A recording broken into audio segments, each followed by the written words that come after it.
गोष्टीचं नाव आहे सिंह आणि मूर्ख उंट. एका जंगलात एक सिंह त्याच्या मित्रांसोबत राहत होता. एक कावळा, एक कोल्हा आणि एक चित्ता. अन्न मिळवण्यासाठी, पोटासाठी सिंह शिकार करत असे आणि मग तो आणि त्याचे मित्र मनसोक्त भोजन करीत असत. एक उंट एक दिवस रस्ता चुकतो आणि सिंहाच्या गुहेजवळ पोहोचतो. तो सिंहाला म्हणतो, "मला मारू नका." सिंह त्याला म्हणतो, "ठीक आहे, तू आमच्याबरोबर राहू शकतोस."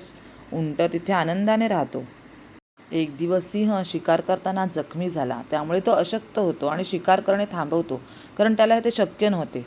चित्ता आणि कोल्हा सगळ्यांना पुरेल इतकी शिकार करू शकत नव्हते. कधी कधी ते परत रिकाम्या हातानेच परत येत असत.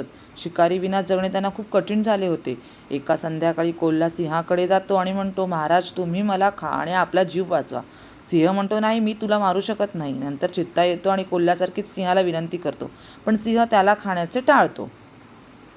उंट विचार करतो की सिंहाचे त्याच्यावर प्रेम आहे, म्हणूनच त्यांना तो मारणे टाळत आहे. मग त्याच्या मनात असा विचार येतो की मलाच त्यांनी खाल्ले तर त्याचे पोट भरेल, आपण त्याच्यासाठी बळी जाऊ. उंट तोच प्रश्न विचारतो तेव्हा सगळे प्राणी त्याला मारून टाकतात. उंट मूर्खपणामुळे आपला जीव गमावतो. तात्पर्य काय तर, अति शहाणा त्याचा बैल रिकामा.